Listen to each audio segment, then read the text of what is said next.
Kravitz. If you have not followed his Triple H horse racing podcast, you're missing out. It's one of the best podcasts in the country.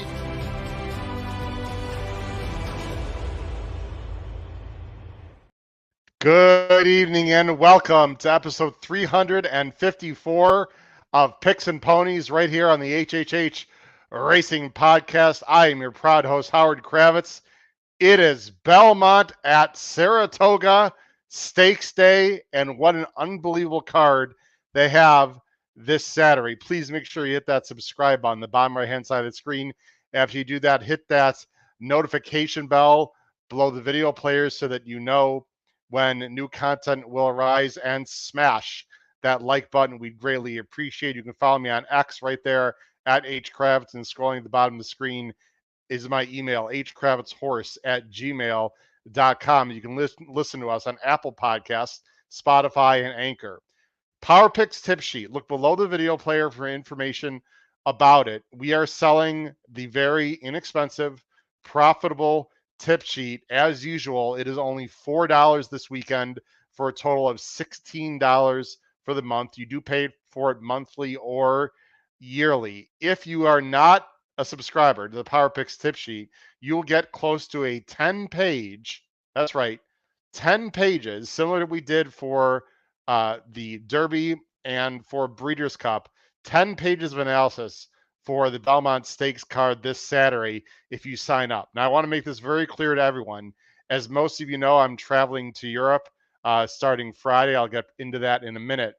Due to my travel plans and whatnot, you really need to subscribe to the Power Picks tip sheet during the day Thursday. We're filming this Wednesday. So if you want to be guaranteed to get the Power Picks tip sheet for this Saturday's card at Belmont, you need to subscribe during the day Thursday by midnight.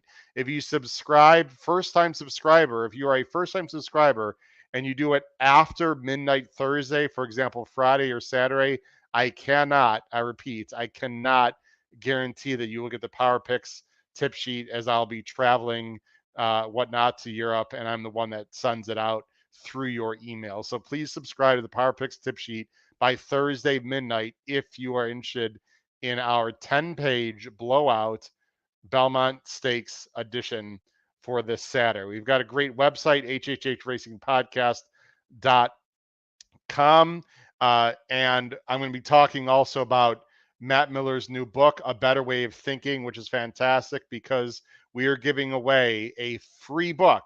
That's a $50 value, but it's worth so much more than that. If you read it, you'll know what I mean. We are giving away a free book during this broadcast. Pay attention to our contest and find out how you can win a free book. All right. Let me bring on my co-hosts here. It looks like we have Pete Visco is in the background. I believe Paul Halloran is going to be in the car joining us. So our co-hosts are going to be a little bit different. Paul is ready. Pete, if you can hear me, Pete, I do not see you, so I'm not sure if there's an issue or not, but there we go. Now we'll bring Pete on. Okay, let me bring on my wonderful co-hosts who always do yeoman's work, and can't say enough good things about him. So let me bring on first from the East Coast of Maryland, Mr. Pete Visco, and in the car, I believe on his way to Saratoga Springs from the Commonwealth of Massachusetts, and journalist for the Saratoga Special, Mr. Paul Halloran. Paul, have you gone through the bridge yet? Have you gone over the bridge? No. We might. I think we'll be done by the bridge. Well, it's going to be close. No, we're just out in Western Mass, Palmer, Mass. We're about the exact halfway point. Beautiful. And Pete, you're in the palatial estates of the Visco household. I am, and I have my son and dog down here because we just got a tornado warning. So we are figuring out if it's near us or not. So my goodness. Okay, well, I am looking at my phone. Yes, this is live. All right, well, obviously, if you have to go, if you have a basement, Pete, or what's the situation there? I mean, I'm hoping that there's no tornado going to hit us. It doesn't look like it's super close, but we got one of those alerts. So I'll keep an eye out. If you see me leave, then hopefully it's not like the Wizard of Oz here. We'll see. No, that'd be a basement, Pete, or what's the Yeah, we're in the basement right now. That's that is the basement. Yes, okay, we're good. in the basement. Yeah. All right, well, stay safe. We don't want anything to happen. Thank So you. Thank you. hello to Jackson in the background and the dog. Yeah, And there's yeah, Jackson I and see. I Guppy think in I the see him there. background there. You can give What's a up, wave. Jackson? Is There he he gonna is. come over and say hi? No, he's a little No, shy. Okay. he's on All his right. phone. He's busy. That's all right. Okay. Well, anyway, stay safe, obviously. Thank you. Guys, few quick things, then we got to rock and roll into the card. We got a big card. First of all, tonight's show is sponsored by Adelphi Racing Club.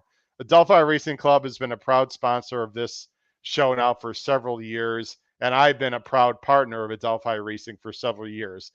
They are a modern racing partnership.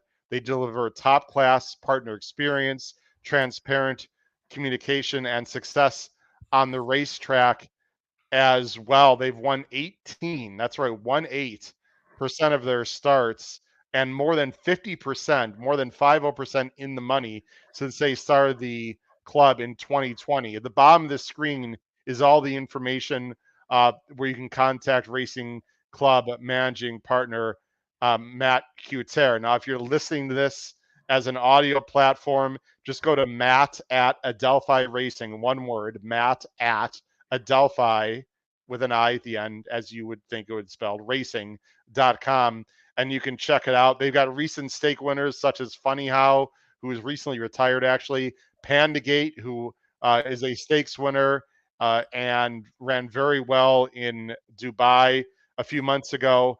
They currently have limited shares left in a couple of their recent acquired 2-year-old fillies, including one by Twirling Candy and another one by McKinsey. And ladies and gentlemen, I am a proud partial owner of both of those talented 2-year-old fillies. Actually, I think I have a more than ready filly and a Twirling Candy filly. But anyway, I have some babies with Adelphi Racing. Again, you're going to learn a lot more about Adelphi Racing by getting in touch with Matt Cuter at the bottom of the screen. They are fantastic. The other thing I want to mention very quickly, as most people know, I'm traveling to Europe starting this Friday as we are filming this on Wednesday. I just want to let everyone to know that I will not directly be a part of the show after tonight's show for about 2 weeks.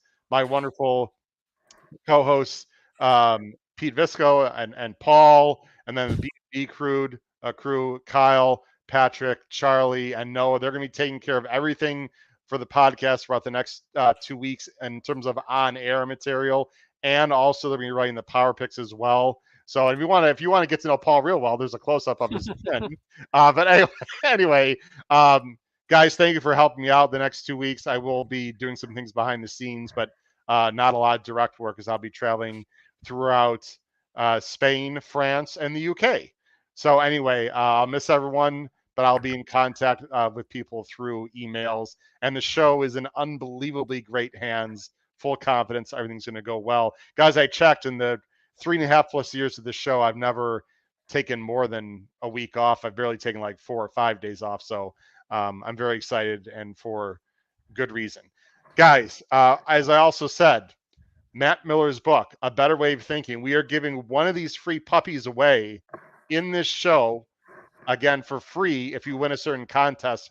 We're going to get into that right now. All right, guys, let's get started. We are here to talk about the all grade 1, all grade 1 late pick 5 this Saturday at Saratoga for the Belmont Stakes. Then we are going to have Jim Miller coming on after from Hawthorne to talk about a really good, one of the best pick 4s I've seen at Hawthorne this meet as well on Saturday. So guys, let's just get into it right now as I go to the banners. Let me take off the running scroll and let me go ahead and bring up our picks and the entries for the first leg. Here we go, guys. Race 8. It starts at race 8, the late pick 5, all grade 1 on Saturday with the Woody Stevens. One of my favorite races, frankly, all year long. 3:22 Eastern Standard Time. It is a big field of 12, and the morning line favorite is the number 7, Prince of Monaco, 1 of 2 for Baffert. Flavian is going to ride. Let me go ahead and put the picks on the screen. There they are, guys. I'm going 7-9-8. Pete is going 1-7-8, and Paul's going 9-3-8. So we are all going in a different direction. Pete, as we start talking about the Woody Stevens, this is basically a mini Breeders' Cup card. I can't emphasize enough every year. This is one of my favorite cards of the year. I'll be very honest. I like this card usually more than the Derby Day card. I don't really know why.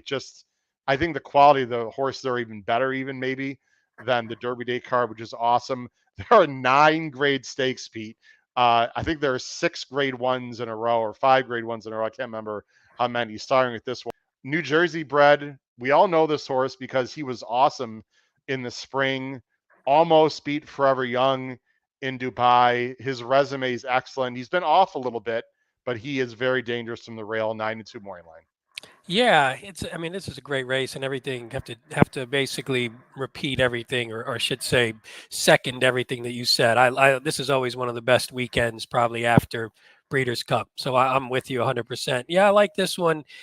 Gets Irad again after coming off that great race in Saudi. I mean, we saw how flattering the form was when Forever Young came back and ran so well in the Derby, that this one now looks like that race is even better, even though it was, there was a little shorter for Forever Young, but it was a little long for Bookham Dano as well. So I like that he fired off the layoff back in January. He won by 12. So, I mean, he was supposed to. He was 10 cents. But it just shows that he can take a break, come back, still be sharp. I mean, in all honesty, he's just one of those horses that this is what he's supposed to be doing. You figure he's going to be a better sprinter. He could be one of the top sprinters. His figures are a little light, but I think if they move forward a little bit, and the thing that I like the most is you haven't shown the time for him yet, but this looks like there could be a pretty hot pace here. If there is, as long as he doesn't get too shuffled back somehow on the rail, I think he's got a good shot to close into that pace. And again, you see right there, he could get into a little trouble, but it's Irad. He'll bully his way through. He'll get there. So Irad's never bullied his way through a hole before. Never. Come on now. No. Are you worried about? So you're not worried about the rail at all, Pete? Going 7 with the big am, deal? but I mean, I'd rather have Irad as the pilot if I'm going to have to worry about a rail horse. So I figure that was the one concern. But I also think this is a pretty wide open race. So I think anybody, you can make a case. I bet for 5 or 6 of them, you can make a really strong case on the win end. Speaking of Adelphi, they have a horse called Splashy that is running the race after the Belmont with Irad riding, and I have a piece of that horse. So nice. If you're a fan of Adelphi Racing or this podcast, cheer for number 7, Splashy, in the race after the Belmont. Paul, before I get to your top pick, who I think is very sneaky in this race, let me talk about the contest. Okay, let me take the PPs off the screen because it's going to involve this race.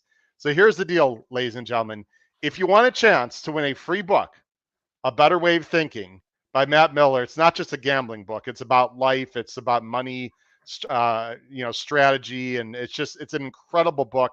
I guarantee it will help you make more money within your life and betting for sure. Not just on horse racing, but sports and other things in general. Here's what you have to do, ladies and gentlemen. When this show is over, below the video player in the comments section, you will type in your top choice in the Woody Stevens. In this race we're talking about here, race 8. Again, you're below the video player, not in the chat. Don't send me an email. Don't put it on X. If you want a chance to win the contest, below the video player only on YouTube. And you need to subscribe also to the channel. So if you're not subscribed to the YouTube channel, please make sure you do that. When did Jackson become like 6 feet tall, by the way? Holy cow. It's getting big, man. Yeah, it's getting big. Anyway, you need to subscribe to the YouTube channel, and then below the video player, who you think will win the Woody Stevens, and as our tiebreaker, the $2 win mutual. Like, for example, Bookham Dano, $11.20, for example. So again, below the video player, the winning pick and the $2 mutual, whoever has the winner, and if necessary, the closest $2 win mutual, will get a free book. It's a $50 value, and I will comment below your comments, and we'll get in touch with each other. Okay, Paul, let's get to you. You are going with a very interesting horse that that we've talked about a lot on the show. The number 9 Nash is your top pick, 6-1 more line for Cox and Giroux, and a certain organization called Godolphin. Yeah,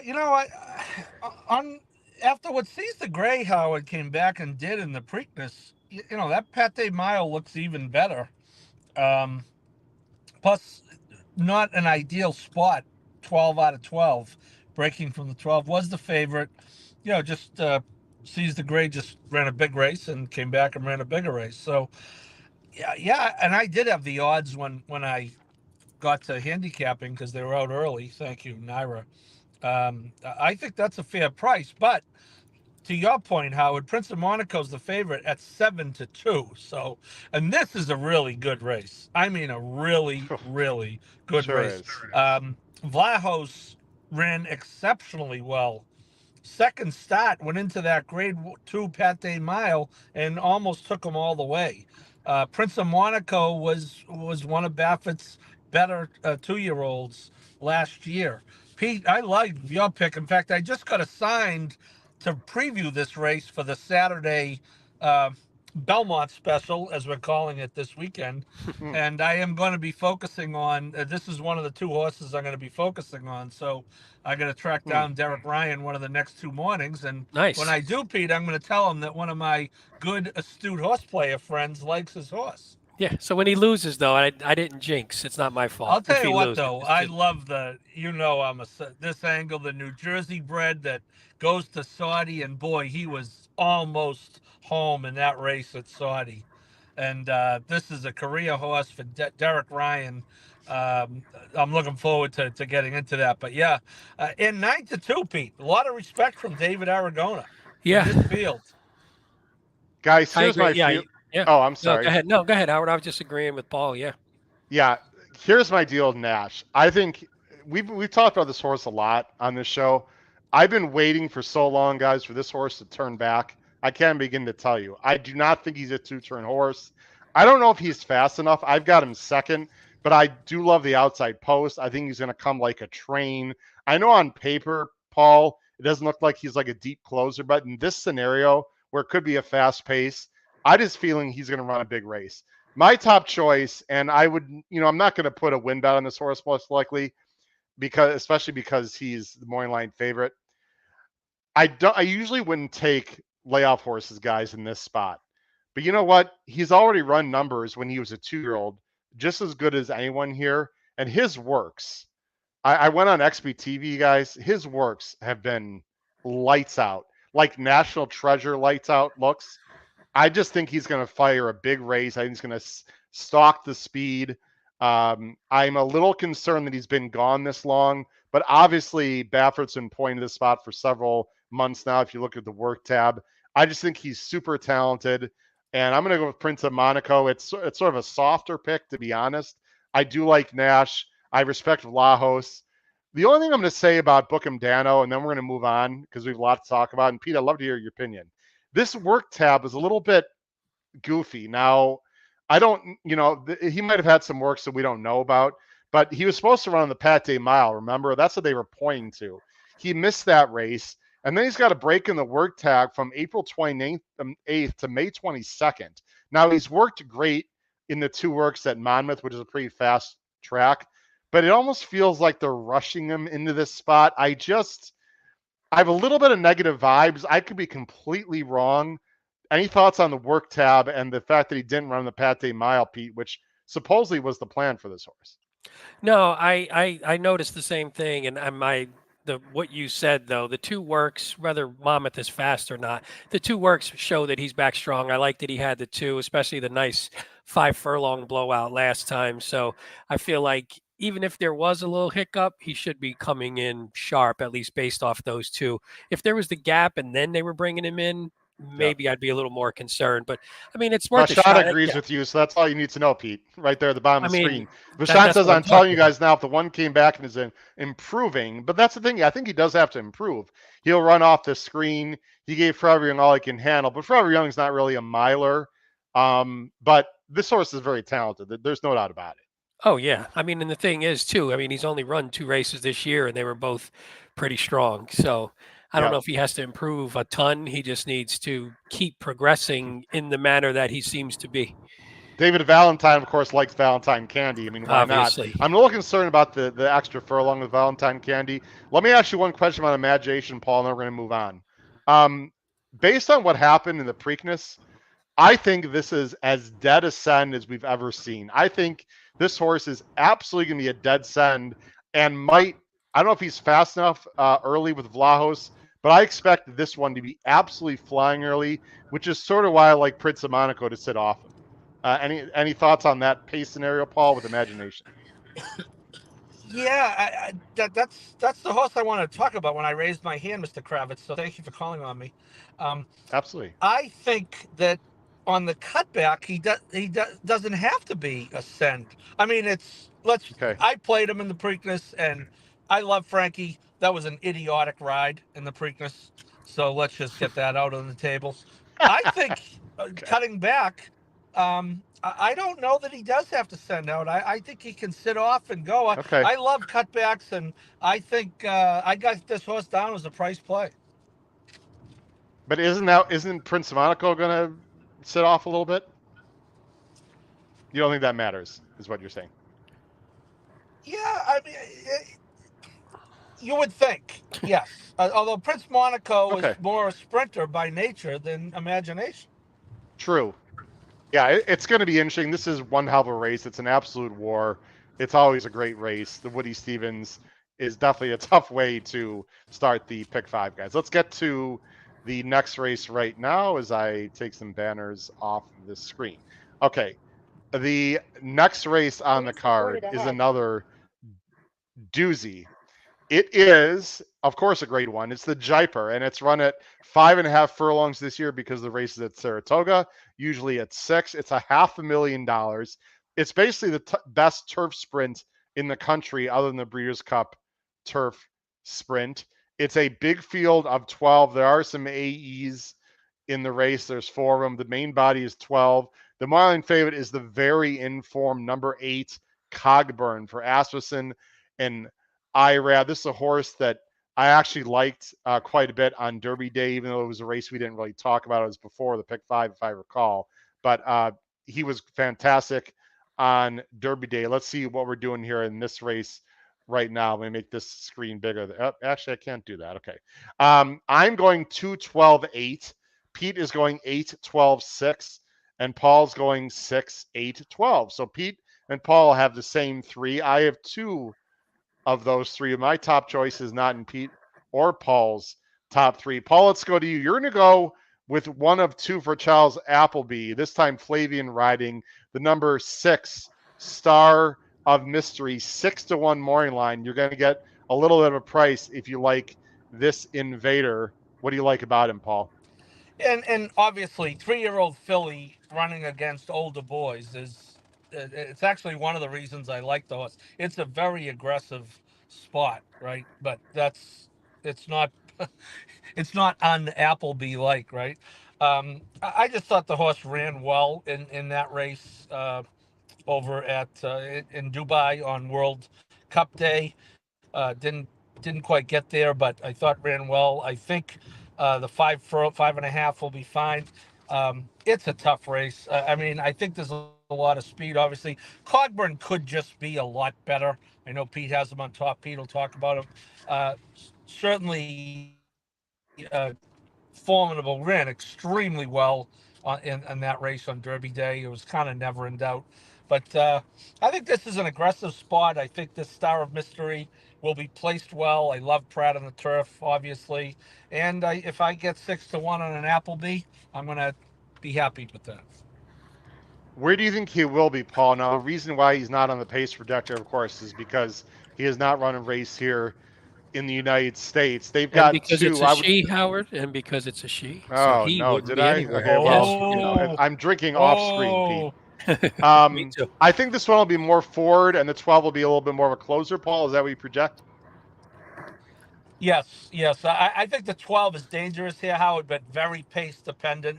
And, Yeah. you know, obviously that's not an ideal spot. But yes, one of the reasons I like the 6, I do think the 6 would be forward. If I had a guess, it should be in maybe that second row that you're showing there, or maybe just behind it. You know, somewhere in the top half of the field is 12, I think. So somewhere in the top 6. We had a little bit of a That snafu. horse, Paul, maybe if you watch that horse, unfortunately, like Star of Mystery, she's had a few spots though where she's broken bad. So the hope would be that doesn't happen. Yeah. Paul, she's also not going around a bend. That's a concern to me. She's only been on a straight course. I don't know. I think that Yeah, she's got but a few questions but to answer. she But she's worked talented. worked for furlongs on the Oklahoma last Saturday on the turf course, so Okay. that would. But no, that's Yes. that's valid. By the way, that's why it's part of the reason why it's six. She's 6-1. Yeah, I agree. And Paul, we appreciate you being on the show, being in the car, and we also greatly appreciate that. Unlike Kyle Roscoe, host of Ben Booz, and you're not driving while actually doing the show. Although now he froze up, Pete. No, So we'll just keep moving on. Uh-oh. No, I'm right here. I'm right here. No, I'm here. He's there. That's just how slow he moves. Now it we looks can. like It he's froze up a yeah. little bit. He Anyway, just looks frozen sometimes. I was Paul. saying, our good friend Bob Mullins is taking the wheel, Howard. Bob is all right. Pete Cogburn. I mean, what are you going to say? This horse has been really good in his last 3. He's done absolutely nothing wrong. 4 for 5 on turf. I have 0 knocks on this horse. The only knock I would have is the price and the fact that it's a 12 horse, 5.5 furlong turf sprint. But I mean, this horse is as logical as they come. I only have him in 3rd because he got a perfect trip last time and it's a big field, but obviously he can win the damn thing. Yeah, but have you seen in some of his races, he doesn't need even the perfect trip to win. I mean, he might in this field from the 8. Yeah, he's just really good. And he's got Irad again, who seems to fit his style pretty well. So I think he's 4 for 4 at the distance. He's got 100 buyer. His, second lifetime buyer was at Saratoga. He's run on firm turf. He's run on soft. He's run on good. He wins on everything. He wins going 5, 5.5, not 6 on the turf, but he's won 6 on the dirt. So he's done a little bit of everything. He's just really good. There's not a lot to say. I can't see how you could leave him off, say, a pick 5 ticket, even if you don't like the price on the win end. It's hard to knock the horse and not put him there. You got to put him in the pick 5. Jason Batts is here at the bottom of the screen. Through it, Philly coming across the pond to run against the boys equals Appleby must love this horse. That is Paul's top choice. By the way, in case I forget, Howard, Appleby 1 for 6 on the win end, 4 for 6 in the money turf sprints when he comes over. So not always, and they take money. So obviously they're all Appleby's take money, but So I mean, let's face it. I mean, Paul, you know the Godolphins very well. I mean, their distance horses are better than their sprinters in comparison to the Americans. I mean, that doesn't surprise me. I'm not necessarily if it dissuades me or not, but Pete, it's a good point for sure. Let me talk about Arzak, guys. What has this horse done wrong? He looks to me like Cockburn, except he's gonna be like 3 times the price. He's been really good in his last 3. He gets a great post because what's going to happen, at least the way I see it, guys, is Thin White Duke is more of a closer, by the way, partially owned by Steve Christ, as Paul knows very well, which is a great story, but this horse is really up against it in this race. Thin White Duke is more of a closer. Guys, Arzak's going to break well, ideally, and he's going to get the rail. He's been really good. I mean, he won the Shaker Town. I thought he won it somewhat convincingly. He ran very well in the Breeders' Cup Sprint. He won the Woodford, I suppose. He won at Saratoga before that. I like Mike Trombetta. I think he'll handle some cut in the ground. He's won on yielding turf. We're not going to bring up the W word. The weather's going to be just fine. Maybe some sprinkles, no worries. I like Arzak a lot, guys. Am I missing something here? Is it just so many horses you can use? How'd you guys feel about this horse? I like him. Go ahead, Paul. Yeah, no, yep. I again, we only picked the top 3, but certainly would be on my grid. And I agree with you. It ran huge at Keeneland last October. The Woodford race was absolutely a monstrous race by this horse. Yeah, I mean, we'll show the stretch run. Maybe this field more, a little tougher than that one, but he's ran against very good horses, guys. I just think he's honest. And I think the trip, he's right here, coming like a train here, Pete. It just feels like this is going to be a very trip-dependent race, and I envision him getting a great trip. So that's my main plus for this horse, Pete. Yeah, I mean, I have 4 A's in the field. He's my 4th one, so it was between him and the 6, but it didn't matter when we get to our caveman ticket. I have Arzak as my 4th horse, so I went 4 deep. So I no knocks at all. It's just you have to pick 3, and I kind of liked I kind of like the upside of the 6, and I just really like the 12. I like we can get to the 12 real quick. Mischief Magic. I kind of just real like. Quick, he is definitely pace dependent. I agree with Paul on that. I have him second, but I just have a feeling it's going to be very hot pace, and William Buick has been unbelievable. That's the thing. The thing for me is I like that Buick. 8 I to think 1? Buick Take that is all day. Buick is much better. No knock on Gaffney or Dettori, who are phenomenal too. But I just think Buick on some of these horses is much better at timing when to make the move and making the move right. And that's what for this horse, because this horse was flying, man. Against Arzak, this horse was coming. Just Arzak got the better trip, got away. And even last time was coming late. So and got gelded too since. So I don't know if there was some issues. Ouch. Yeah, I don't know about it's a little tender. You get some frozen peas maybe, but it was a little. Do horses use? I don't know. Do they use frozen peas also? I don't know how big a bag of peas is for a horse nut. Frozen so carrots. I'm not sure if that. Yeah. Well, they might try and eat them, Paul. That's no good. They could hurt themselves trying to eat. This show never fails to go blue at some point. No pun intended there as well. But anyway. But you can never discount when Buick comes over and when Buick's on the horse, you're going to get a great trip most likely. No, it's another great race, guys. And speaking of great races, here's another one. The third leg of the late pick 5. One of the best races all year, usually. It's the Met Mile. Now, this has a unique situation that I'm going to let Paul talk about since he's going to be there. But the Met Mile is a $1 million stallion-making race. It's a small field this year of 6, but what a lineup with a serious matchup, most people would think, between the number 2 National Treasure and the morning line favorite, number 6 White Barrio for Dutro and Irad coming back from a subpar effort in the Middle East. Here's our picks at the bottom of the screen. I'm going 6-2-4. Pete's going 6-3-2, and Paul's the outlier. He's going to go with Mr. Baffert. He's going to go 2-4-6. Paul, National Treasure is really good. I have no knocks on him other than I'm a little concerned with the inside post. Paul, for people that are not familiar with Saratoga, can you please explain what the Wilson Chute is and why it matters in this race? Yeah, so Saratoga put the Wilson Chute in last year. It's because otherwise the mile you were starting pretty much on a turn. So the Wilson Chute is right on Nelson Avenue, and it's a like a half turn almost, but it really gives, especially outside horses, a much fairer shot than they would. In fact, they couldn't run. They could not run a flat mile at Saratoga until they did the Wilson Chute. It would have to be a mile and an eighth, which is one lap around. So the Wilson Chute, people are saying, well, it's the Met Mile, it's tradition. Look at the Met Mile, the whole goddamn cards at Saratoga this year. Enjoy it and stop complaining about the configuration of the goddamn race.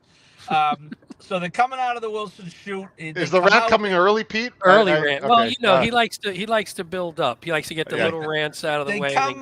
They go about 70 yards, I think it is, and then there's kind of like a half turn, and then they straighten out onto the backstretch. But yeah, the Met Mile will be run out of the Wilson Chute, and Howard, I thought National Treasure last year stole the Preakness. I was pissed off, didn't like them.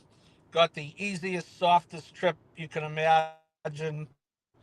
48-4 in a Triple Crown race.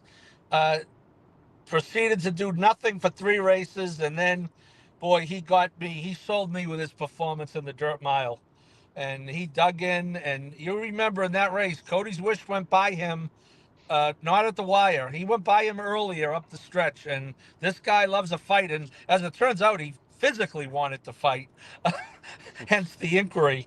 But I just thought he ran really well. He came back and had another gutsy effort in the Pegasus, and ran a decent fourth in the Saudi Cup. So I'm a National Treasure convert, and I think you do have to in a 6-horse field.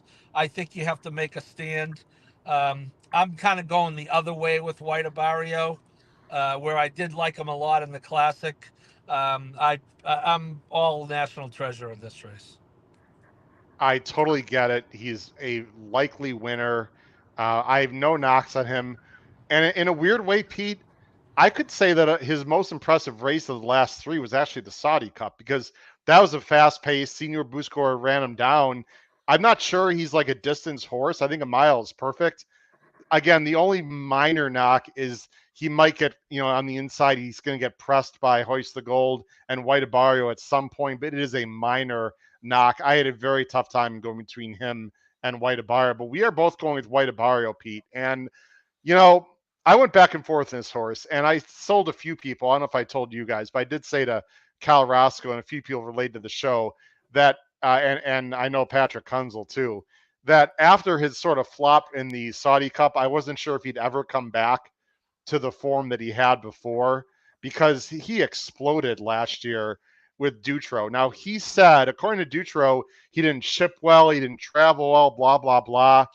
I'd have to believe Dutro, but I totally understand people who have to see it one more time. The bottom line is he gets IRAD. He's been working great. And I really think the outside post is fantastic for him, Pete, because he can just break, look to his left, and make some decisions. He's going to get a clean run. The question is he good enough? Yep. Everything you said is I agree with 100% for once. So we're in block, stock, and barrel there. We agree more than people think. Yeah, I know. But this one is a perfect agreement, except, I agree. I wasn't, the confidence or the lack of confidence or any little less than full confidence comes from, that race wasn't so good. And whatever the excuse is, you still want to see, you would have rather have seen one since, right? You would have come into this race a little more confident if we saw it came back stateside and ran well since. I would agree. I think then it'd be a no-brainer. I would have liked this horse, but I mean, if he's just for whatever reason not himself, but again, the works don't say that. The works say he's back to himself, and they're phenomenal. Yes. So you have to go in, and that's all you can really look at. But again, I don't have a knock against National Treasure. I just think White Abario, and I like the fact that that the race in the Whitney 110 buyer. 133 time form was on this track, so he obviously liked it here when he was here. So I just that might have been the best effort of any horse all year long. It was honest, pretty much, right? Yeah, by the numbers at least. Pretty close, yeah. I mean, it definitely was. It was super impressive. We, watched it happen, and it was awesome. But if he can get back to that, I just think he's better than everybody else. It's the point. That's how I feel. If they all run their best race. I just feel like White Abario's best race is slightly better than National Treasures, but it's close. I'm actually going to spread a little bit in this race. I wasn't planning on doing that originally, but I am going. Let's talk about Blazing Sevens, guys. I'm a big fan of this horse, partially because he was working with our boy over the winter and spring down in Florida, Sierra Leone. His comeback, first of all, he almost beat National Treasure last year. However, in the Preakness, but National Treasure is a much better animal now than he was then. His Blazing Sevens comeback effort was okay. It was very workmanlike, but it was a weird race, and he did get the job done. I'm not really going to hold this against him, Paul. He's going to be coming here on the outside, wide into a pretty fast pace. Considering the layoff, I thought this was a pretty good effort and might set him up for a possible upset. This is the one I want to upset the field if it happens, Paul. Yeah, I put the horse in second, as you can see. It's odd how you're talking about a horse that has run multiple grade ones, but I do look at it as speculation a little bit. You have to speculate a little bit. I mean, that was a big effort, but that was an okay field. But it's off a 9-month layoff. I think the mile distance is good for a horse like this. I think he will have that closing kick that you just saw at Aqueduct.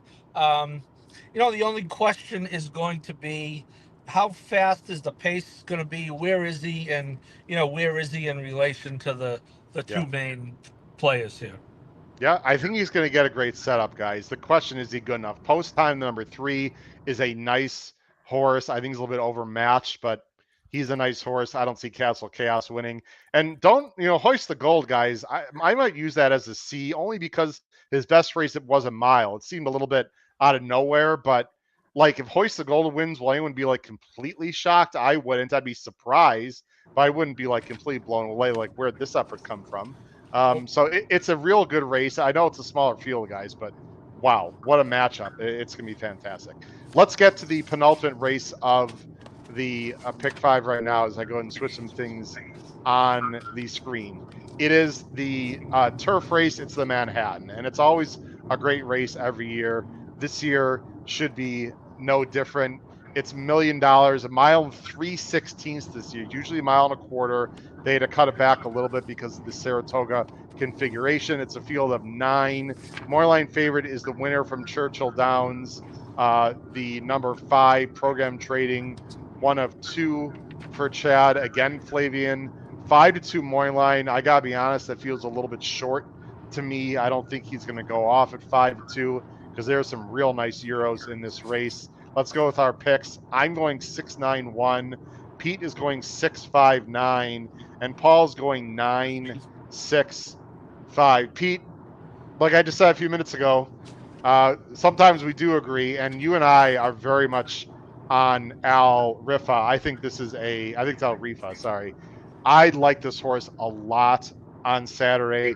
I would take 6-1 all day long. In fact, I would take 9-2 and be happy with that. Why don't you talk about this horse, Johnny V riding for Joseph O'Brien? Yeah, I assume I had some fantastic notes, but for some reason, sometimes on the Euro horses, my notes disappear in Formulator, so Okay. I'll just have to wing it. But I mean, you look at the horse. If you go two Watch back, out. Construction on road ahead. oh, thank you, Oh, thank you. okay. We have Appreciate some that. construction. All right. Construction coming. Just stay away from that, Paul. I mean, if you look two back, Ace Impact, for anybody who doesn't follow, was basically the second best horse in the world, or best horse, depending on who you asked last year. Won the Arc, won everything, and this horse was right there. I mean, he was there, and it wasn't a fluke. I mean, he was making up some ground. He was coming. Then the next one was on the debut in 24. Pretty long layoff. Still ran well. I thought was still making up ground late. Didn't get the best of trips. I didn't particularly love the ride, if I remember correctly, but it was on soft ground, and I like that as just sort of a sharpener for this. And I think that one was the tightener.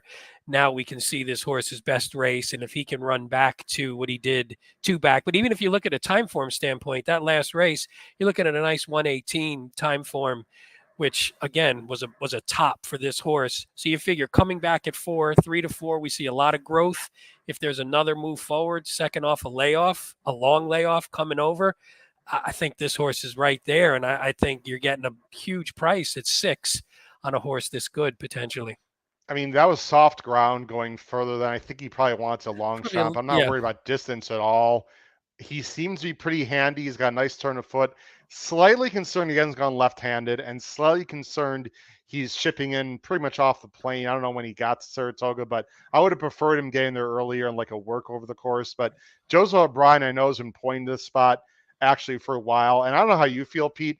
I love the fact that an American jockey is on this horse. If it's not going to be Buick, I know there's plenty of great jocks that could ride. And the one that's been riding was a younger kid, actually. I think he's like 19 or 20 years old, who's a very good jockey. But in this situation, I like the fact that Johnny V's on. He's a little more tactical. I think he's going to be mid-pack. He's got a wicked turn of foot. Yeah. And he's a progressive 4-year-old, and we're going to get a price. I mean, these Euros just in general are better than the Americans. There's no bricks and mortar here. There's no, oh boy, I'm drawing a blank. No up to the mark, in my opinion, in this race. I just feel like this race is meant for a Euro, which is why I have Paul's top pick in second. Paul, you got the 9 measured time, who I have some notes, but I'll let you talk first. I think this is the better of the two Applebees. Buick takes over.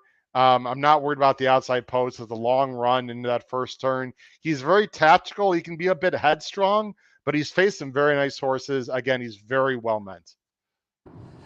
Yeah, and I'll be honest with you, I was really down to the wire. I spent a lot of time deciding between the 9 and the 6 in this race, so I'm with you guys as well on the 6. This horse, it's a little bit of a stretch out. It's coming off a couple mile and an eighths, and they're going to a mile and 3/16. But I think we know that the races in Europe, a mile and an eighth over there is more like a mile and a quarter over here, right? I mean, in other words, if you can get a mile and an eighth,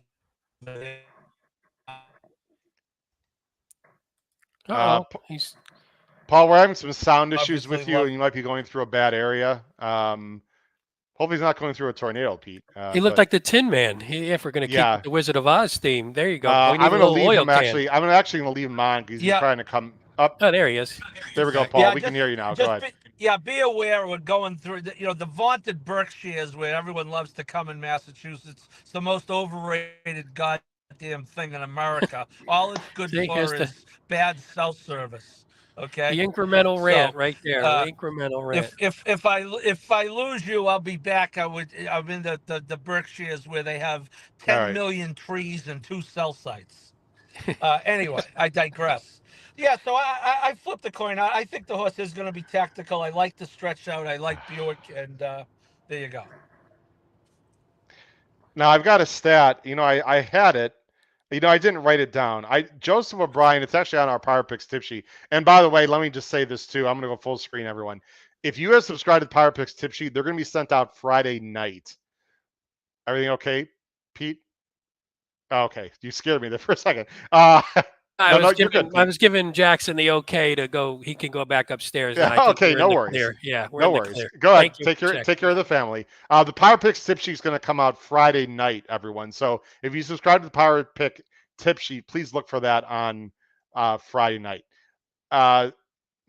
Sorry, Joseph O'Brien on the 6. I know we're talking about measured time. I think he's only like 3 for 25 or something in the United States, but he's won with prices. I know I'm going back to the 6. He's won with prices, and this one is very well meant. This is one of the best ones I've seen on paper he's brought over. I'm not worried about the stat because someone mentioned the stat.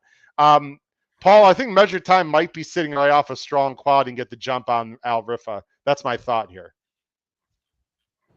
I do agree with that, Howard. I think he's going to be forward, and yes, I agree with that. And yeah. I just think, and this program trading is 5 for 6 with a second, but boy, this looks like a race to me, like one of those races after the fact. You say, oh yeah, the Euros ran 1, 2, 3. Duh. I think both Euros, Pete, are better than in this race. Are better than Naval Power, I think. But even if you disagree with that, Pete, or anyone else listening or watching, I loved program trading at Churchill. I set it out. He was one of my top picks on the Power Pick tip sheets. I'm not redboarding. I was wrong many other times, but this horse I definitely liked. He got an unbelievable trip and ride at Churchill. I'm not saying he can't happen again. It just feels to me like, Pete, this is a more difficult spot. And I'm not 100% sure the extra distance is going to be better for him. He can win, but at a low price, I'm going to search elsewhere. Yeah, I agree. I mean, I have him second, so I think he's definitely a contender. And again, some horses just get good trips because they make good trips, and this horse seems to make a good trip almost every time. So I mean, it's Chad and Flavian, so it's not like it's very hard to consider them winning. Guys, don't sleep on number 1. I'm very busy. Now, this horse had a nightmare situation at Churchill. He was fractious in the gate. He didn't break well. He just looked very uncomfortable the entire race. I don't think he handled the surface. I will not be surprised if I'm very busy wins. I'm very busy as a B as in boy. For me, I'm using them, guys. It's Irad and Chad at a price in $1 million turf race. I think the Euros are better, but I think he's about as good as program trading. So if you like program trading, for me, you got to like I'm very busy. It's a great race. I think we all think in general the Euros are the better ones, but I don't think any of us would be shocked if one of the Americans wins this race either. Guys, we have about 10 minutes to talk about the Belmont. It's about time for that. Then we need Paul's rant, and we're going to bring on Jim Miller from Hawthorne Racecourse. Let me take the banners off the screen. Guys, it is the third leg of the Triple Crown, and there's no Triple Crown on the line this year. But I think, for these modern times, I think it's a pretty damn good rendition of the Belmont. You've got the Derby winner in Mystic Dan. You've got the Preakness winner in Seize the Gray. You have the almost Derby winner in Sierra Leone. You have a very talented fresh face for Pletcher in Mind Frame. I think this is a pretty darn good race. And as Paul froze up again, Pete, I think we're going to go to you first until I'm sure that Paul is good. Looks like he's ready to rant right there, Pete. But anyway, that's always he idles at 100 miles per hour. He's just an angry, bitter old man. Yeah. I'm going. He can still hear us, by the way, I assume. Nah, it's all good. I'm going 9, 10, 8. You are going 10, 9, 8. So again, we have the same 3. And Paul's going 9, 2, 10. Okay, so Paul's going to come back, going through the Berkshires. Sorry, everyone. Pete, let's go to your top choice. Mind frame. I've listened to a few podcasts, the ones that I trust the most and the ones that I respect. And did I bring up the field? I don't know if I did. Sorry. There's the field. The Moorline favorite is the number 9 Sierra Leone at 9-5, who's been spectacular his whole career. 2 very close losses. We all know what happened in the Kentucky Derby. Mind frame, Pete, is seriously talented. He's done nothing wrong. This is a big ask, and I don't think we're getting the 7-2. I think he is by far, in my opinion, the other likely winner other than Sierra Leone. I've heard some people like Jonathan Kitchen say this horse is going to run off the screen and it's like the next superstar. I heard others are like, you know what? This is a lot to ask. He's got to stretch out. He's really faced no one. There's a very big dichotomous opinions. You do like mind frame on Saturday. I mean, it's more of the you have to put your faith in that he's ready. And I mean, that's the only way you can really pick him on top. You see Marco in the thing says he's overrated. So I'm sure you're going to get those two, you're going to get those diverging opinions, like you said, but you just don't know. And again, if you're either going to take the shot, the price might be a little low for a horse like this, going from what he's raced in so far and who's he's run against. What will his price be, Pete, at post time? What do you think? God, it's got. Please put in the chat. Put in the chat, everyone. 5-2. What will mind frame be post time? I'd love to know people's opinions on. Well, I guess because it's a weird one though, because Seize the Gray, people know. Mystic Dan, people know. So casual money could go on those because they won the Preakness. They know Sierra Leone from the Derby. They know Mystic Dan from the Derby. So how the money's going to shake out, I could see 3-1, 5-2. If for some reason people are like, oh man, look at this horse. 1 by 13, 1 by 7, Pletcher, Irad, Rapoli. So it wouldn't shock me. I'm just going with if he's as good as he maybe looks and some people think, I think he might be just better than everybody else. And he's going to get the trip too. So talks about Kitchen. JK, who I like, he's a good guy. I got no problem with JK. Also said that Fiercest was going to run off the screen also. So, how'd that work out for you? Pete, this horse could take a ton of money. I mean, 1 by 13, 1 by 7.5. Like you said, Pletcher, Irad. I think 5-2 is I think it's gonna be a clear second choice here. One thing real quick, the comment into he hasn't beaten anything. Watch out. But he hasn't more had construction. He hasn't had the chance to beat anything, and when he's ran who he ran against, he did it the way you're supposed to do it, and he could sit off. Which let's talk about this, Pete. Like that. Go ahead. You see the talk pace about the there. pace situation. They have him right up there. My gut feeling is again, Irad's going to break. Look to his left. If he outbreaks Dornoch, he'll sit off of Seize the Gray. I mean, it's hard for me to believe that he's not going to get a good trip in this race, which is a feather in his cap. Yeah, that's the thing I like is that I don't think he's not a need to lead horse, and the 2 inside horses, the 8 and the 9. They don't break at all. So it's not like he's going to be contending with those 2. Even the 7 Protective, he comes from the back. So he's got 3 horses to the inside who aren't going anywhere. So he can get over a little bit. And like you said, Irad can decide. I don't think this horse will be on the lead. I think Irad will sit right behind those agree. 2. I don't think we trust Dornoch necessarily on the lead. And if Seize the Gray has to go from the rail, those 2 can heat it up a little bit. I think the 10 sits a beautiful trip. And if he has it, he can win. I mean, if he's over his head, he loses. What the hell? What are you going to do? That's why I'm going 5 deep in the race, because I think it's kind of wide open, and I have questions about all of them. So, Paul, you're going to go with our boy Sierra Leone, as am I. I'll let you talk about him. There's really not much to say other than there are some.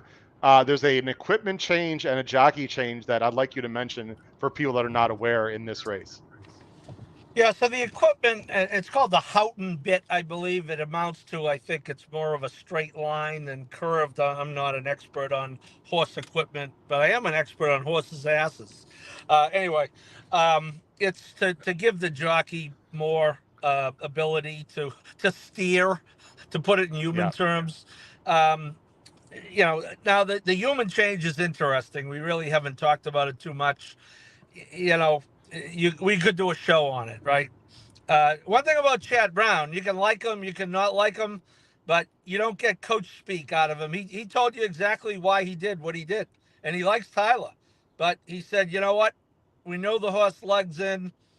He should have had the crop in the left hand before he did. As we know, the problem developed when Tyler could not get the crop to the left, and then he had no room because, anyway. So, hey, look, it's a tough business. Tyler's I believe, a future Hall of Famer, but they all get benched at some point. Junior Alvarado got benched on Cody's Wish after race number 1, and he came back to be one of the protagonists in, we think one of the best stories we've ever seen. So they all get benched. Pratt is a go-to guy for him, and I just think he's, Chad felt he was the best horse in the Derby. He was the best horse in the Derby, but the best horse doesn't always win. Pete, don't give me the forever He young wasn't the bullshit, best horse Pete. in the Derby. He's absolutely the best. He got the horse best in trip Derby. in the Derby, and he still couldn't. He got the best trip. He couldn't the guys couldn't move his arm. He was too tight. That's with the horse horse's fault. That's not the trip's fault. Yeah, but the horse, even if he made himself a bad trip, it's still a bad trip. No, he I'm did not get the trip worst was trip. Bad, but it wasn't a good trip in the stretch when you're playing fucking dodgeball down the stretch. Yeah, but he had the trip. He should have got it. He should have win. He's supposed to win with that trip. That's on the horse and the jock. So I think Chad thinks that the difference could have been made if the trip was just a touch better. Yeah. And I love Tyler too. I will tell you what. People want you guys arguing more. By the way, I can just sit back and just let you guys go after it. I'm going to say this after arguing with Pete. Pete said it might have been before the allowance on Derby Day, but definitely after. If you go back, Howard, at some point in this show, I said Mindframe might be the best 3-year-old in the crop. And that was like 5 weeks ago. So, guys, let's quickly talk about I'm sorry, Paul. Let's quickly talk about. No, I don't want to Howard, I don't want to interrupt you interrupting me. Go ahead. Well, we're gonna have Jim Miller come on a little bit. We need your rant, Paul, too. So, real quick, guys, 2 horses I want to talk about. On Marie, we have this horse third, Pete. I think there's going to be a pretty hot pace, and I think he's going to close. I don't necessarily trust him to win. I do think he's interesting underneath, though. And if he wins, I wouldn't be completely shocked. No, Anna Marie got the worst trip of every horse in the Derby, I think. If you really watch him, nobody really gives a crap about him because he finished 8th. But he actually got the worst trip of any horse in the Derby. And I thought I liked him going in. And I think if you just scratch that race out, I think he was moving in the right direction. Again, if this was the regular Belmont at 1.5 miles at Belmont, where the deep closers don't necessarily win, even Sierra Leone might not be the best play. Yeah. But I think now we're talking 1.25 miles at Saratoga with potentially a hot pace, although it may not be hot enough for Anna Marie. But yeah, I could see if his odds float up, he could be one of those, underneath, try key kind of horses, superfecta key, do one of those. If you can get a big price on him and maybe you get an upset at the top, then you can really cash in on this one.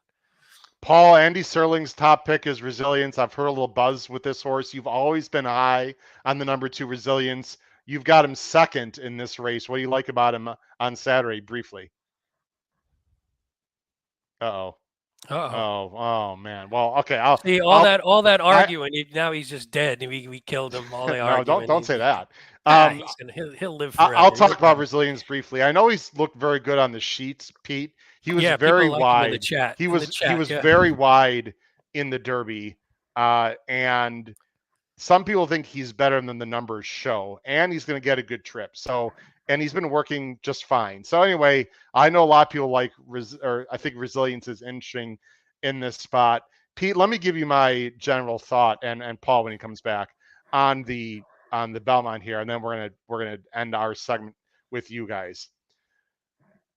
In general, Pete, I really feel like a lot of people are trying to make some of these horses better than they are. If I covered up all the names of these horses and just showed you and Paul, and it was just a race on a regular Saturday, and I showed you guys the PPs by the numbers and by a lot of factors. To me, Sierra Leone and maybe Mindframe tower over this field. I have to be honest. I got to say how I feel, and people can disagree as I bring Paul back on. People can disagree, but to me, Sierra Leone is the best horse in this field, and it's not really that close. He's lost 2 races by a nose, all of his own doing. Maybe it'll happen again, but this field on paper to me is not as strong as some of the other races he's been in. He's better by the buyers and the time form by several points.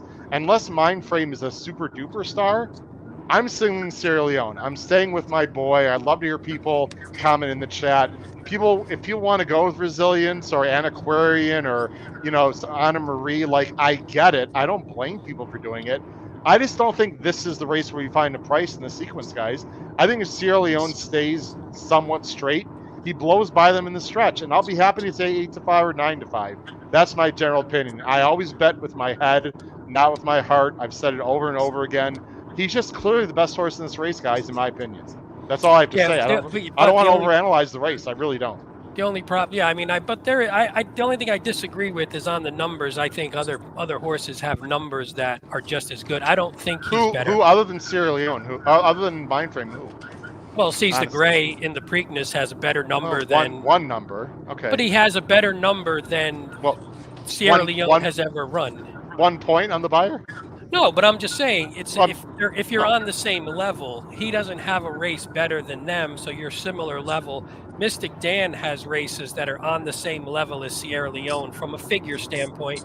Even Antiquarian's last race from a time form standpoint, and his progression is just all I'm saying is I don't like the crop. I don't think the crop's all that good. I think they're all about even at the top.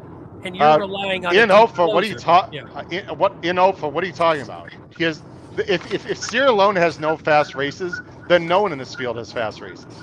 I think that's more the point. No one in this field really has fast races except Mindframe, maybe. Well, I do think the equipment changed and there's speed in this race. I just think he's the best horse. Nothing is going to win by 10. I think he's going to win by a length and a half. I just think he's going to win. That's just my opinion. Again, people have the right to disagree with me. It's absolutely fine. Let's get to our pick fives, guys. Then we got to bring on Jim Miller, and Paul needs his rant. Again, guys, we're just going to show, with all due respect, I hope you guys don't mind. Let's just show our pick fives real quick. Pete's going 1-7-8 with 2-6-8-12 with 6 with 5-6 7-9 with 1-5-8 9-10. I'm spending 120 also, by the way. Pete, the single of the 6 is White of Barrio. White of Barrio. I don't necessarily love White of Barrio as a single, but I was trying to go deeper in the other legs. That's about it. And I figured that's the easiest race to single in. Okay. I like your ticket, Pete. I like singling White of Barrio there too, because either you single there or you go 4 deep. What are you going to do? You cannot go National Treasure and White of Barrio, and that's it in that race. I think that's a major budgeting mistake. Yeah. Paul's going 3-7-8-9 with 2-5-6-8-12 with 2 with 1-5-6-7-9 with 9-10 $100. You are going to single National Treasure. So Paul, again, I like your idea. You have to single there or spread, right? That Paul agrees with that. Yes. All right. Here's my pick 5. I'm sorry. Go ahead, Paul. Yeah, no, I was just saying, same philosophy as Pete's ticket with a different horse. Yeah.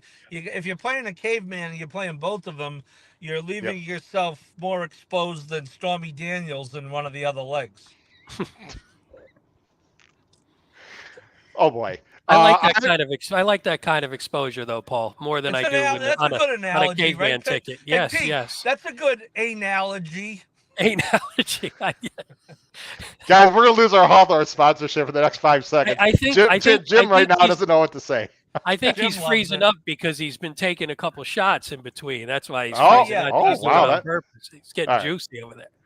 I'm going 1, 3, 4, 6, 7, 8, 9, 10, 11, 12 with 2, 8, 12 with 6. There you go, Pete. White of Barrio. With 1, 5, 6, 9 with 9, 10, $120. I could single Sierra Leone instead of White of Barrio, but I do think Mindframe is a serious threat in that race if he can run to his talent. So I'm just going to go too deep in there.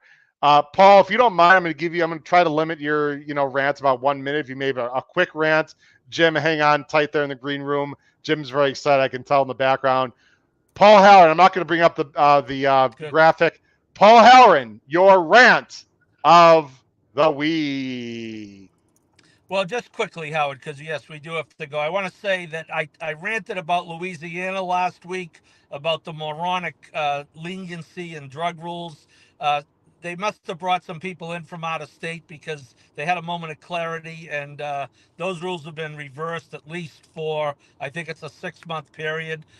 Meanwhile, HISA came out and announced today that if you come out of Louisiana, you're going on a vet list automatically. So still a mess, but maybe headed back in the right direction.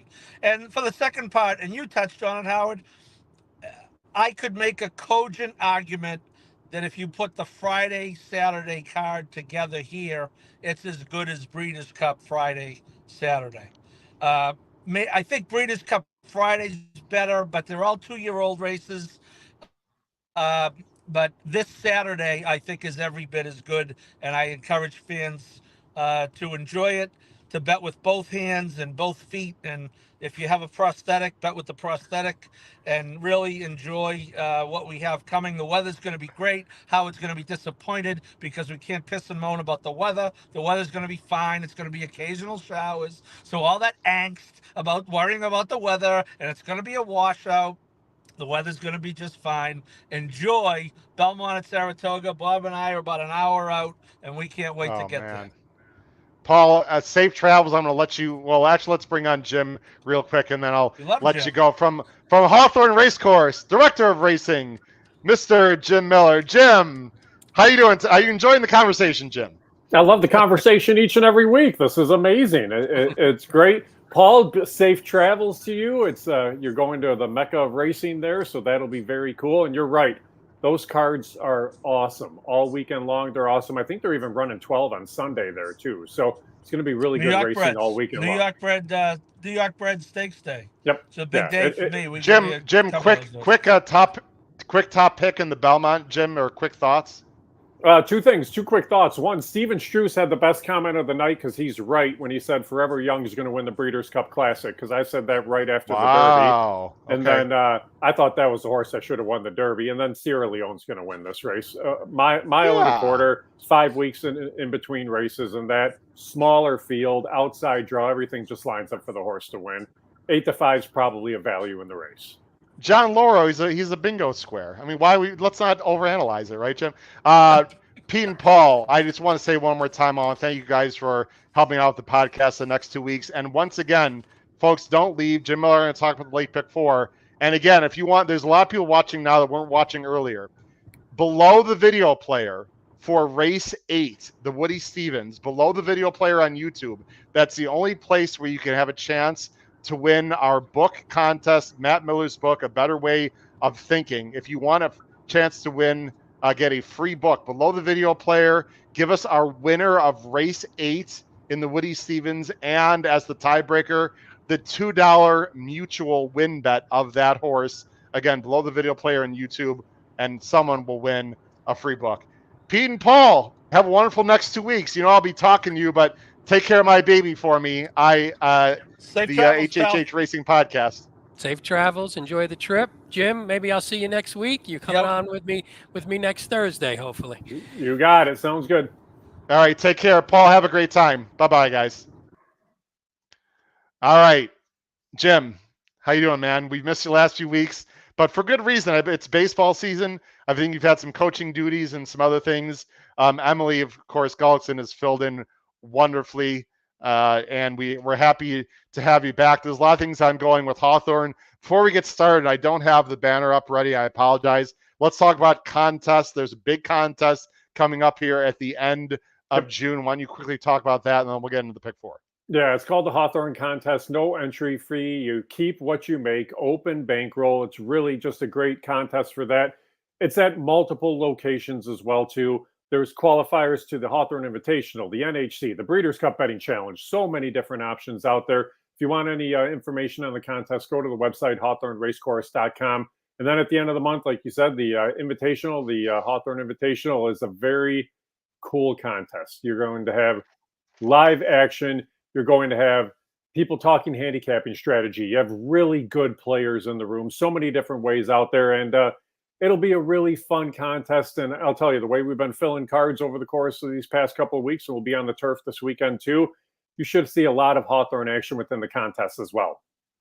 Yes, it's gonna be fantastic. I really look forward to both contests. Matt Miller has a comment in the chat. Your videos of the cicadas by your house are positively insane, way worse than where I live. Eager to see you at both days of Hawthorne contest. Jim, I'm literally about 20 steps away from a forest area, and it is loud.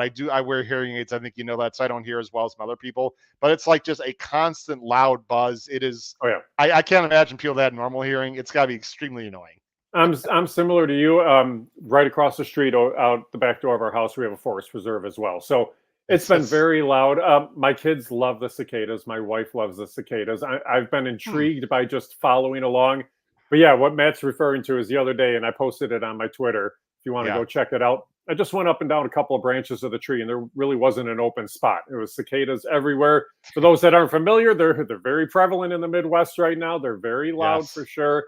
And it is one of those things that a lot has been going on. So the cicadas just kind of add a little bit of a hum that's constant to everything around the house. Speaking about a hum, can I pat myself on the back a little bit? My picks were humming last Saturday on the website and on our Power Picks tip sheet. I tipped out a horse called Resolution, who won at 7-1 in race 2. Actually beat a horse that I have partial ownership on, Peggy's Way, which was sort of weird, but anyway. And then can we talk about Superb for a second, race 7? Yeah. And Jim, I want to tip my cap to you and Emily for a little shout out you guys gave me on the simulcast feed. Superb last Saturday was 20-1 by your morning line. I totally understand why. I mean, what are we up I'm to? still baffled. I brought it up in the in-house too. I'm completely baffled as to why that horse went off at 3-1. Well, you know why? Because everyone's watching the show, Jim. I mean, thousands upon thousands of people are watching the show. Yep. This horse gets bet down to 3-1 and won by like 2.5. One like the goods, and definitely, but it was outside draw. A horse that had been running against similar company and not running great at massive prices, and then all of a sudden just takes all this action, runs a huge race. Kudos to the jock. Rachel Slavinsky rode a very good race in the race. She's a bug rider that's on site. She has a very good agent. She rides well. She rides smart. She's going to get a lot of live mounts too. You said bug rider. I immediately went to cicadas. Exactly. But maybe she's humming as she goes through the lane. Jim, this late pick 4 on Saturday, I'm not just blowing smoke up your butt or anyone else's. This I put it in the Power Picks tip sheet that I write up, and I also mentioned it on the website. That's going to, on the Hawthorne website. This is the best pick 4 I've seen in the meet so far. This late pick 4 Saturday is difficult. It's deep. Everything should be on the turf. There's a chance for light showers Saturday morning. We'll be on the turf. They'll be minor. This is a fantastic card. And Sunday, for the first time, I believe there's a 10 race card Sunday. So Hawthorne, here we go again, is starting to buzz for sure, starting with this late pick 4 on Saturday. Yeah, and I'll tell you, we had about 2 inches of rain last night, but I went out, I walked the turf course today about 3 o'clock, and it was actually in really good shape. We're going to have heavy winds tomorrow at Hawthorne, heavy winds and heavier winds on Friday as well. So we'll be just fine. We'll be on the grass Saturday and Sunday this weekend. All right, let's get into the pick 4. It starts with a turf race, claiming race. It's a big field. They're going 2 turns. I'm using Hawthorne's website here for the entries, which you can find. It's a field of 12. The morning line favorite is the number 5, I believe. Yes, the number 5. Twas Lola for Mojica and Ravelli. 7-2 morning line. Let's bring our picks up. There they are. You are going 7-6-10, and I'm going 7-5-4. How about that, Jim? We're going with the same horse, number 7, Ms. K's Dynasty, for Banks and Uriel Lopez, who I thought got a trip last time. And Uriel, a long-time journeyman rider in the Chicagoland area, doesn't ride a whole lot of horses anymore, but he also hustles. He's between Hawthorne and FanDuel Racing down in Collinsville, Illinois. This horse ran a really solid race in that last out. And the one thing that Uriel mentioned, that day on May the 12th, you see a yielding turf course. It did. It had a lot of give. This was a horse that was just basically getting a little leg weary late more than anything else. but was still kind of battling on. And that was the first trip with Lasix. It was the first trip off the claim. It was a shift over to the turf course. And it was just a good, solid effort. I think the horse comes back, builds off of that race, runs a good race here. I think the favorite's very vulnerable because everybody loves to bet Larry Ravelli, and rightfully so. He's a very good trainer too. But I think you can defeat the favorite. I think there's some others you can defeat. And knowing that this horse has shown that it's proven on the turf course, I think the horse can win, and I think you get 9-2. Yeah, and I want to be respectful. I don't see these jockeys and trainers every day like you do, so I know, you're not afraid to give strong opinions, but I understand where it's slightly different situations. Euro Lopez, he's a low percentage jockey. I mean, let's just call it like it is. Yes. But he did learn from this horse, and this horse should improve. He's by Temple City out of a Tappet mare. I see no reason why distance won't even help him. And I think he's got a big chance this race. He's got to work out the trip. Mr. Is it Bejej? I'm sorry, I don't know how to pronounce your name at the bottom of the screen. Said that he hit the late pick 4 using my picks last Saturday. Nice. Congratulations. I hit the early pick 4, Jim, last Saturday, which actually paid very well. I got the favorite and still paid like 250 or something. And so, look, sometimes you hit out the park, sometimes you swing and miss, but I'm happy that some people are hitting. I don't know about moving the more. David Duncan said I'm moving the lines. I don't know about that, but that was an absolutely crazy situation. Last Big Saturday. Ed, Big Ed G. There you go. Mr. Big Ed G. That's who it was. Oh, all right. There we go. I appreciate that. Thank you, Big. We'll just call him Big for right now. Let's go to the next race. Race 7 is, let me take a banner down. Sorry, I'm just doing a little switching here. There we go. Race 7. This is the highest quality race of the day. Yeah. A really good optional allowance. For $50,000 is the optional tag. Purse is $34,000. They're going 6.5 furlongs. I see a bunch of familiar faces here, Jim. The morning line favorite is the one on the screen, the rail horse, number 1, Shackelford Strong for DeVito and Hernandez, who's running some tough spots and has run some big races. Let's see if we're going with the favorite. Oh, no, Jim. That's my boy, Jim. There we go. Jim's going 6-5-1.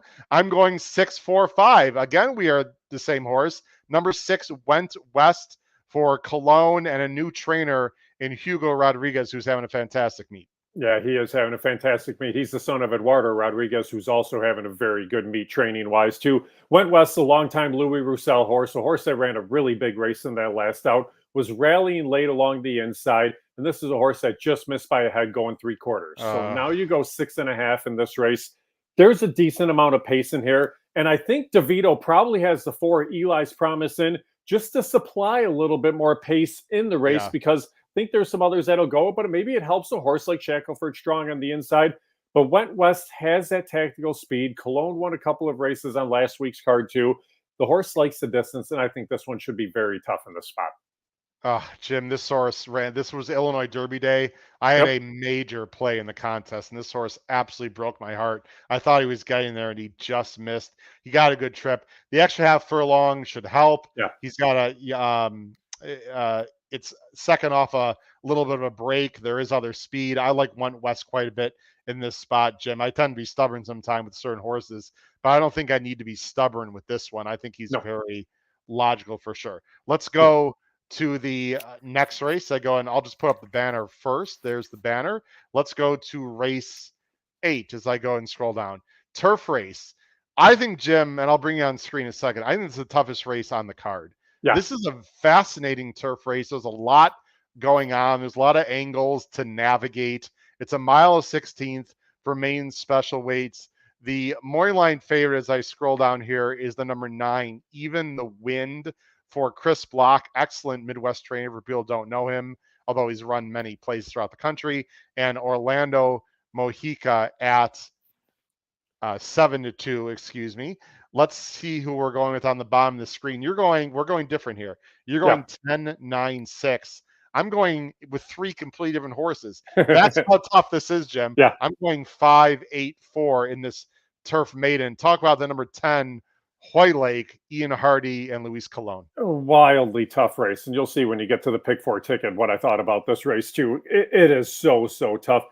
Here's the thing. You look at Hoy Lake, there's a reason they're coming over to Hawthorne for a couple of reasons. I don't think they're probably looking at the fact that they can't be competitive at Churchill on the turf. That's probably a little bit too tough there, but they still want to get to the turf. And Owen Hardy's not going to send a horse to Hawthorne, pay the shipping fee, everything that comes along with it, to just get a race in for the racehorse. He's coming in with the intent on wanting to go try to win this race. You've been away for some time. But what I really love is you look at the work pattern on the bottom, everything's been pretty consistent. Week, 10 days, 12 days, but the horse has been working on a consistent pattern. Last out was an outside draw, another outside draw again here. But I just think this is a horse that moves up with the move to the turf. And I'll be curious to see just if they show a little bit more speed, kind of with that stretch and distance as well, and going to the 2 turns. But I'm going to take a little bit of a shot there. I think you get somewhere around 4-1, 9-2. I have no argument with anything you said. It's just a lot of the pedigree, at least on the dam side, hasn't really shown a lot of turf. So right. I didn't know what to make. I hear you. My negative, and I could be completely wrong on this horse, Jim, is if he was really that good, they might send him to Churchill. So I agree. They're just sending him to the spot where they really think he can win. So I don't, I don't know. I'm using him. Don't get me wrong, and I like him. I have some questions, and I think he's going to take a lot of money because it's Godolphin and Ian Hardy. He also first time gelding as well, which we already covered in the first half of the show. We don't need to talk about that too much. You also have the 9 in the mix. You've got even the Wind, and you have the 6 in the mix. All last run at 10-1 has one of my favorite DNF lines, but that was off the turf on the dirt. Yep. You can toss that out completely. Jim, I'm going with the 5 Interlude. This is a horse that I had on top when he was supposed to run last time. The race was scratched off the turf. He's a little slow by the figs, but Roussel knows what he's doing. First time as a 3-year-old. I think this horse can vastly improve. Gets leading rider Centeno, who, by the way, I'm very or is it Mojica right now? I'm sorry. Which one is? I don't know which one. They've been rotating back and forth. Yeah. Anyway, I like Centeno a lot. Yep. You know that now that I've gotten to know Hawthorne very well, he's very good. I'm expecting major improvement. He's been working lights out. I think I would take 6-1 all day. The other horse I just want to throw out to everyone is the number 8 Sharp Strike, who forget the dirt race. This is not a dirt horse. You look at his race at Fairgrounds, it was on Yielding, his debut, and you're like, Howard, he lost by 11 lengths by 9. You know what, though, Jim? His 84 time form fig is just as good as anyone in here. He gets blinkers on. It's the other Roussel. He's been working very well. I have a gut feeling, I doubt you know this, even though you watch the works. I'd love to know if he's been working with blinkers on or not, because his works are like vastly different than they were before. I think Sharp Strike, the number 8, is an interesting long shot in this race. I'm sure he has been working with the blinkers on. That's one thing. Louis is very methodical with the way his horses are handled, the way they work, everything that they do in the barn. When you go in there, that barn is immaculate, but everything is run very well. I'm sure this horse has been working with the blinkers in preparation for this race. I love everything that Louis always sends out. This is it's a wildly tough race. So many horses can win. I mean, look, even scroll up to the one horse, the horse that I didn't even include in this race. But Wolf Hunter is a legitimate racehorse on the turf. This is a horse that's going to be a massive price because you're looking at a barn that hasn't won a ton. But you look at those turf races, they weren't bad. And those numbers are going to be right in the mix. And this horse will be every bit of the 15-1. They absolutely fit. I feel guilty not throwing this horse in the... I didn't either, but that's how, I mean, I would have had to hit the all button, and it's a potential all race. I just didn't like the 0 for 21, but like I get it. He fits. The last horse I want to talk about, and I know people are to say, Howard, you're completely nuts. Just watch the replay of the 2. The 2 lost his irons and had no chance. It's War Chant on the dam side. This horse has some actual good breeding, has been working well. Mickey Goldfine is a good veteran trainer. There's just a lot of horses in this race that I think you got to use, Jim. And like you said, it could be an all button if people are going to afford it. And definitely. And that's one of the things when you look, I can tell you this, throw out the yielding turf races for these horses. The course will be good to firm. So this course isn't going to have a whole lot of give to it. And just take that when you're handicapping the race as well. The last race of the day, and there's our picks on the bottom of the screen, is a cheaper race. It's 5.5 furlongs on the dirt, and the morning line favorite is the number 4, Galib's Magic, who is, I think, an 8-year-old, I believe, if I recall, who's coming off a layoff, but obviously fits. This is another difficult race that feels slightly smaller, but is a difficult race. You can see on the bottom of the screen, Jim is going 6-4-8. I'm going 7-6-4. Why don't you talk about your top choice, the number 6 Play 20, 7-2 Watkins and Felix? Yeah, when I was putting together the card, because I put together the order of the races as well each and every day, I found this race to be really intriguing because, again, you could probably look at any of 6 horses in the race and give them a shot to win. Play 20, the reason I went to this horse is, although it looks like on paper the inside 2 horses can show some speed, I don't think it's the same speed as Play 20. Play 20 has the potential to go out there and get 22 to the opening quarter. I don't know if Opaline can do it along the inside. I don't think that horse is fast enough. And I think even Smile at the Storm is more of a 22-3, 22-4. So if Play 20 can go out there at 5.5, even get 21 or 22-1, 22-2, may just be good enough to sneak away. And this is the one horse that I know is committed to the front. They're going. If they can clear, they have the potential to steal the race. It's kind of an all or nothing racehorse in here. I agree. I've got him. I've got her second. Well, I got to have a slight beverage there because I misgendered. Hold on one second. Hey, I got mine too, so no worries. Yeah, she's the speed of the speed. And you know what, Jim? There's not a lot of closers in this race. And we've talked about this angle that I like a lot. By the way, nice red headphones. I just got some new ones that I'm wearing that are partially red. Sometimes just go with the speed of the speed and just pray, right, Jim? I mean, that's sort of how I feel at Play 20. I am going a little bit out of the box. I just can't trust her at all. I think She's Reckless, the number 7, is really interesting here. And I'll give you a few quick reasons, and we'll get to our pick 4s and end the show. I know she was bad in her last 2, and maybe she just can't run anymore. She's a 5-year-old. I mean, it's not that she's too old. But you know what I found interesting about this horse, Jim, is that she's had the rail in her last 2. Maybe she just doesn't want the rail. Right. That's my angle here because she's got plenty of races on the go back and plenty of speed, at least she used to.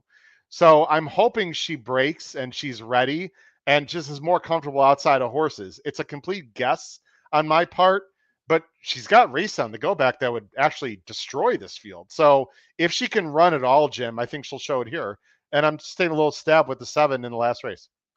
Yeah, and here's the thing: Jose Rodriguez is having a great meet, and he's winning a 27% clip. He spots his horses well, and he's one that you definitely want to look at. I want to bring up Matt's question. Can you bring that up quick? Oh, sure. Which one, Matt? The second from the bottom. He's a chatty Cathy tonight. No, but it's a really good question.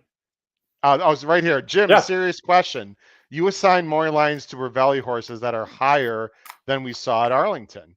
Yep. Are you seeing him getting bet down from your lines, or are they holding up mostly? Thanks, Matt. Good question. You know what? It is. It's a good question because it kind of depends on the race a little bit, and it depends on the company. The last couple of years at Arlington, fields were really, really small, and it was a lot of Ravelli horses. But Larry had mentioned going into, I'd say it was the second to last Arlington meet, how everything that they really looked for in any sales, any claims, anything along those lines were very polysynthetic specific racehorses because they knew they were going to be dominant at Arlington Park because there was going to be a lot of short fields and it was going to be one of those things where he was going to win at a very high percentage. And if you remember, and Matt, I'm sure will remember even more, Larry would go through Arlington and win at, say, a 35% clip at times. I mean, every 2-year-old won. A lot of horses just they won and they constantly took a lot of action.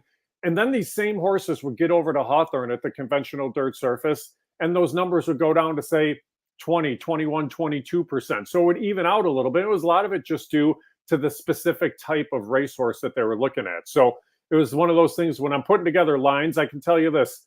Most Larry horses, and Twas Lola in the 6 is a great one to talk about. I don't really like the horse at all. But I know people are going to bet Ravelli because of the rate he wins at. So that's the reason I laid the horse as a 7-2 morning line favorite. But it's one of those where when you're looking at the meet this year, I mean, we've had Jan Arnett, who's been doing very well coming in. Armando Hernandez has a string of horses that has come in. But then some of those Oaklawn guys, now you're seeing the Jimmy DeVito horses that are coming in, the Hugh Robertsons, things like that. I think there's just a little bit more competition than anything else. Whereas you really used to see those summers at Arlington. And that last year, they were averaging just over 6 starters a race. And Larry might have 2 in there. So he was going to be remarkably short. And that was one of the things that evened out. So hopefully that helps for the answer there, Matt. And but you feel free. And the other thing that I love too, because I mentioned it about the Ida Spagnola horse. I was 20-1 down to 3-1. I mean, I take that to heart because I laid the horse at 20-1 and I still couldn't find a reason why it should be 3-1. If people ever have a question about why I laid a horse line I did, ask me. That's fine, because I'll give you my reasoning, because I'm going to be wrong. There's times I'm wrong, and as a morning line odds maker, everybody's wrong across the country. The only time you see the odds is the first time they pop up, and then they're never going to be the same again. So try to do the best you can. You try to hit the favorite, and you try to point things out, but anybody can always feel free to ask. Well, we appreciate your transparency. It's one of the toughest jobs in the horse racing business, morning line makers. They never get credit when things are good. They only get, negative publicity when things are bad. So we appreciate your hard work, Jim. I know it's difficult. The other thing about Ravelli, really quick, I found the poly track at Arlington, especially when it got a little wet, was really speed favoring. Yes. And as you've mentioned many times on this show, and I agree with you now that I've handicapped literally every card this meet practically, it's a very fair track. Horses can close. Resolution closed from deep last Saturday for me at 7-1. You can close. You can be on the lead. That's another reason why the Ravelli horses might not be as good as he was at Arlington. Correct? Well, and here's another thing, and kudos to Larry, because Larry's very transparent as well. The reason I wasn't with you last week on Thursday was because we had a trainer dinner with some of our players, and Larry was the trainer. And Larry sat there at a table with players, and they were asking him questions, and they were asking about his 2-year-olds.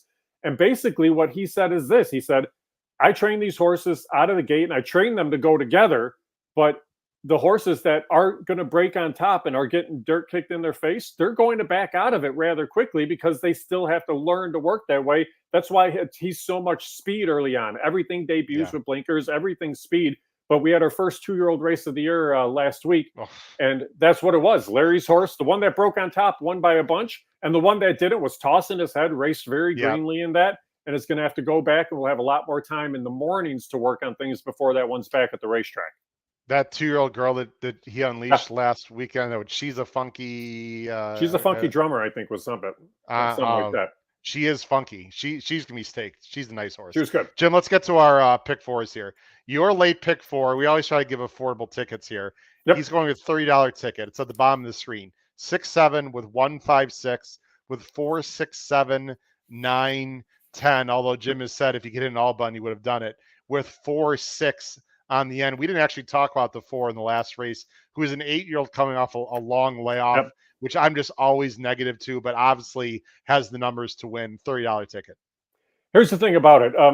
In that first leg, I feel very confident between those two horses. I think you can beat the favorite, the Ravelli horse, Twas Lola, in there. Leipzig's proven on the turf. We talked about Miss K's Dynasty, who should be very tough in that race.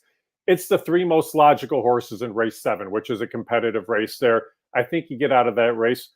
Race 8 is the one that, even though I have 5 in there, I have the least confidence in, actually. It's that tough of a race. I don't have either of the Roussel runners who could be really tough. I mentioned the Manny Perez runner in there. And then the last race, like I said, play 20, I think, is just the fastest to the front. If Galib's Magic, though, is ready, the record over the Hawthorne track is tremendous. But again, just beat a couple favorites. You're going to get a great return. And with some bigger fields there, it'll definitely benefit your prices too.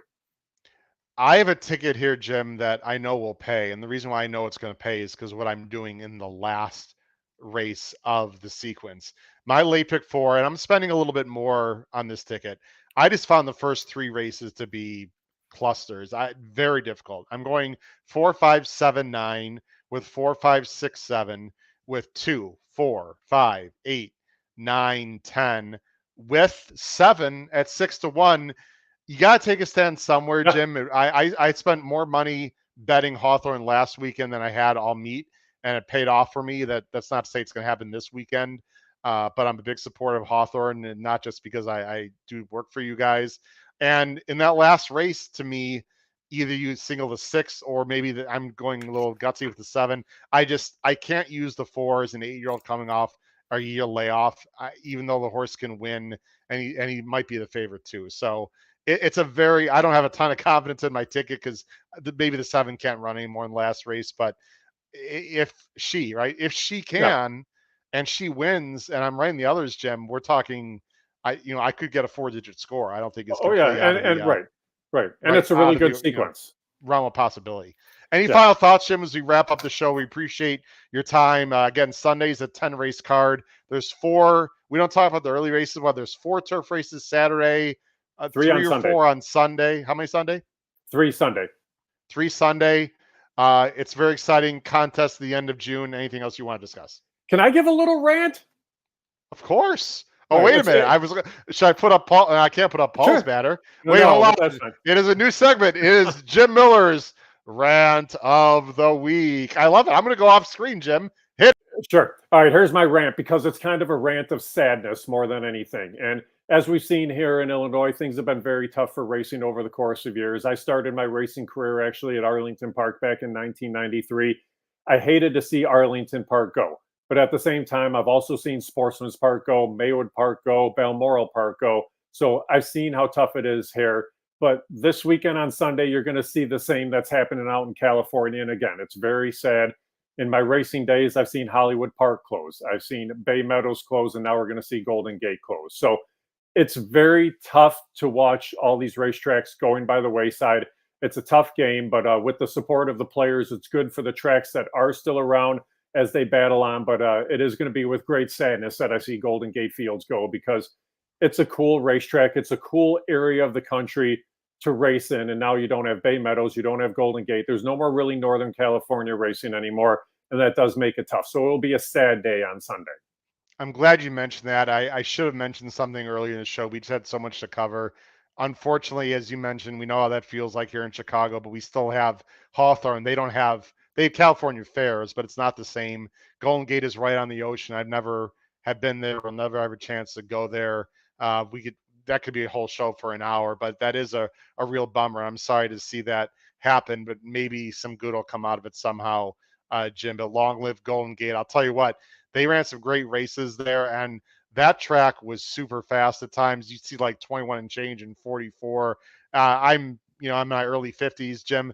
The best horse I can think of off the top of my head that ran Golden Gate was Lost in the Fog, who was a seriously fast sprinter who won a lot of races outside of California too.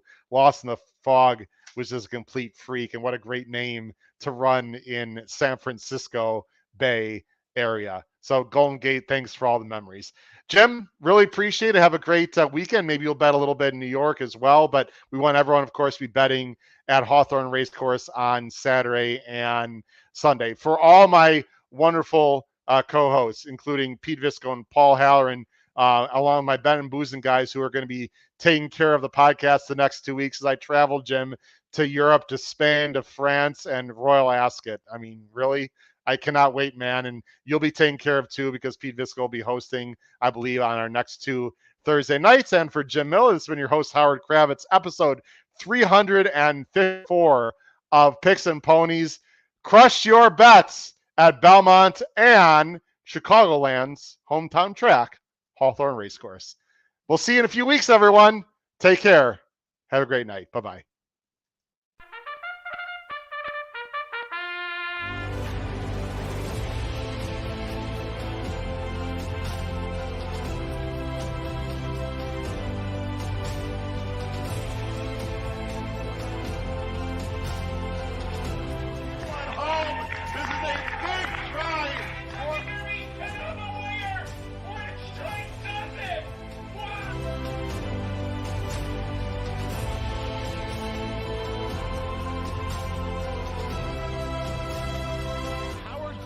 If you have not followed his Triple H horse racing podcast, you're missing out. It's one of the best podcasts in the country.